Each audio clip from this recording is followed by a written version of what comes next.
Guntur parliament అభ్యర్థి కిలారి రోషయ్య మొట్టమొదటిసారిగా తెనాలి వచ్చి గంగానంపేటలోని గంగానమ్మ తల్లి దేవాలయం అమ్మవారిని దర్శించుకుని పూజా కార్యక్రమాలు నిర్వహించి తెనాలి పట్టణంలో ఉన్న ప్రజలకి అభివాదం చేసుకుంటూ తెనాలి మొత్తం పర్యటించారు.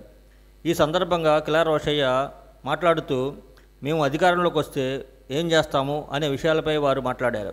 వీరితో పాటు తెనాలి శాసనసభ్యులు అన్నాపతి శివకుమారు మరియు వైసీపీ పార్టీ నాయకులు కార్యకర్తలు పాల్గొన్నారు.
జనం కోసం జగన్ ఎత్తిన జెండా వైఎస్. Okay sir. ఈరోజు గుంటూరు పార్లమెంటరీ నియోజకవర్గంలోని తెనాలి నియోజకవర్గంలో పర్యటన చేస్తూ ఉన్నాం. గంగానమ్మ దేవి ఆశీస్సులతో అలాగే స్థానిక శాసనసభ్యులు సోదరుడు అన్నాపతి శివకుమార్ గారి ఆధ్వర్యంలో ఈరోజు తెనాలి పట్టణంలో మరి పర్యటిస్తూ ఉన్నాం. ఇక్కడ స్థానిక ప్రజలందరూ కూడా కలుసుకొని ఏదైతే రాబోయే రోజుల్లో తెనాలి పట్టణ అభివృద్ధికి అలాగే తెనాలి నియోజకవర్గ అభివృద్ధికి ప్రజల దగ్గర నుంచి అన్నీ కూడా సమస్యలు కూడా అన్నీ తీసుకొని కేంద్ర ప్రభుత్వ నిధులు కానీ నాబార్డు నిధులు కానీ రాష్ట్ర ప్రభుత్వ నిధులు కానీ అభివృద్ధి చేసే కార్యక్రమాల్లో ఇవాళ అందరం కూడా ఒక అవగాహనకు వచ్చి ఈ తెనాలి పట్టణం తెనాలి నియోజకవర్గానికి మంచి చేయాలనే భావంతో ఉన్నాం. ఏదైతే తెలుగుదేశం పార్టీ గత 10 సంవత్సరాల నుంచి పార్లమెంట్ సభ్యుడిగా ఎన్నికైన అతను కనీసం ప్రజలకు ఒక్కసారి కూడా కనపడాల. నేను పొన్నూరు నియోజకవర్గ శాసనసభ్యుడిగా ఈ 5 సంవత్సరాలు ఒక్కరోజు కూడా ఆ పార్లమెంట్ మెంబర్ని చూడలేదంటే అతను ప్రజలకి ఏమాత్రం అందుబాటులో ఉన్నాడో వాటికి అందరూ కూడా తెలుసు. కేంద్ర నిధుల నుంచి కానీ కేంద్ర ప్రభుత్వం నుంచి వచ్చే సంస్థల యొక్క డెవలప్మెంట్ ప్రోగ్రామ్స్ ఒక్కటి కూడా గత 10 సంవత్సరాల నుంచి తీసుకురాలేదు. ఇది అందరూ కూడా తెలుసు. అదేవిధంగా ఏదైతే ఎంపీ ల్యాడ్ ఫండ్స్ ఉన్నాయో ఆ ఎంపీ ల్యాడ్ ఫండ్స్ కూడా మురగన పెట్టిన సందర్భం గత పార్లమెంట్ సభ్యుడిది. మరి ఇవాళ కొత్తగా ఇంకొక ఆయన వచ్చాడు. ఆయన బాగా తూకం ఉంది, ఈయన తూకం కన్నా నా తూకం పెద్దదని వచ్చాడు ఇంకొక ఆయన టూరిస్ట్ వీసా లాగా వచ్చాడు తప్ప స్థానికంగా ఎక్కడ కూడా అవగాహన కలిగిన వ్యక్తి. స్క్రిప్ట్ రీడింగ్కి పనికొస్తాడు. ఎవరైనా పక్కన వాళ్ళు రాసిస్తే అది అనర్గళంగా చెప్పగలిగిన వ్యక్తి. సో వీళ్ళు స్థానికంగా వీళ్ళకి ఎక్కడ కూడా అవగాహన లేని వ్యక్తులు. వీళ్ళు ఎక్కడ కూడా ప్రజల్లో అందుబాటులో ఉండరు. సో ఏదైతే వీళ్ళు మేము చాలా గొప్ప వాళ్ళం, డబ్బులతో ఏదైనా పనిచేస్తాం, డబ్బులు ఇసిరేస్తే ప్రజలు ఓట్లు వేస్తారని భావిస్తూ ఉన్నారు. ఇది ప్రజలు మళ్ళీ మూడోసారి మోసపోవడానికి సిద్ధంగా లేరు గుంటూరు పార్లమెంట్ ప్రజలు. అందుకని నేనైతే ఒకటే చెప్తా ఉన్నా, స్థానికంగా ఇక్కడ ఉన్న వ్యక్తిని, ఇక్కడ ఉన్న వ్యాపార సంబంధాలు అందరితో ఉన్న అన్ని వ్యాపార సంబంధాలు కలిగిన వ్యక్తిని, మిర్చి కానీ పత్తి కానీ అపరాలు కానీ పసుపు కానీ వీళ్ళందరితో సత్సంబంధాలు ఉన్నాయి. స్థానికంగా ఉన్నాం కాబట్టి ప్రజల యొక్క సమస్యల్ని అవగాహన చేసుకొని ప్రజలకి అందుబాటులో ఉండి ఈ ప్రాంత అభివృద్ధికి గుంటూరు ఏదైతే ఖ్యాతిగాంచిందో ఆ ఖ్యాతిని గత 10 సంవత్సరాల్లో మరుగున పెట్టారు. ఇవాళ మళ్ళీ గుంటూరు ఖ్యాతిని మరీ ముందుగా తీసుకొచ్చి గుంటూరు ఖ్యాతిని పెంపొందించే విధంగా నేను సాయశక్తిలో కృషి చేస్తాను.